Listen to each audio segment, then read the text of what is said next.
C'est presque choquant quand on voit la manière avec laquelle les soignants aujourd'hui mettent toute leur énergie pour continuer à sauver des vies.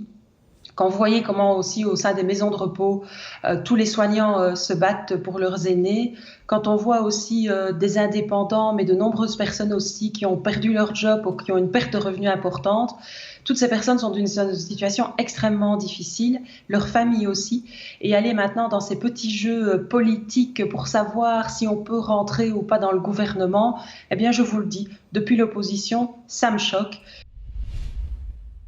Écoutez, mais comme tous les citoyens, j'ai évidemment aussi envie d'aller voir mes parents. Les enfants ont aussi envie d'aller voir leurs grands-parents.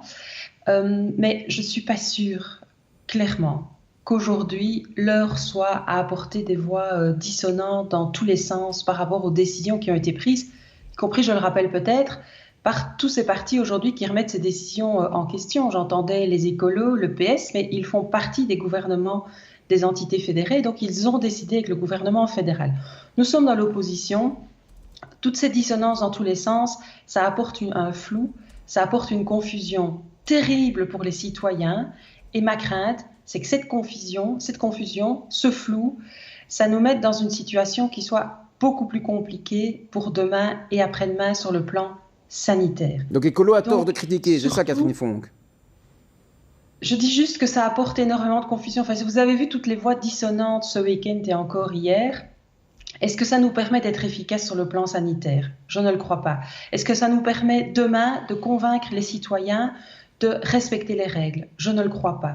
Et donc, évidemment que j'ai un avis. Peut-être que j'aurais fait les choses autrement, notamment plus en lien avec ce que les scientifiques proposaient.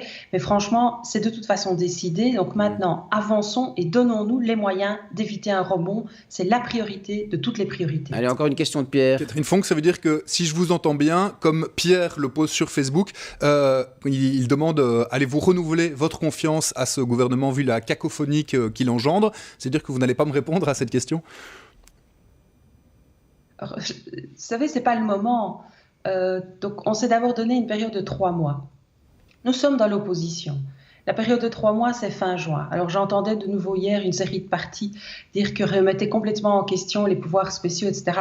Franchement, je vous le dis comme je l'ai senti à ce moment-là, ça me fait penser vraiment à de la politica. Il y a des petits jeux politiques qui reprennent extrêmement vite. C'est presque choquant quand on voit la manière avec laquelle les soignants aujourd'hui mettent toute leur énergie pour continuer à sauver des vies.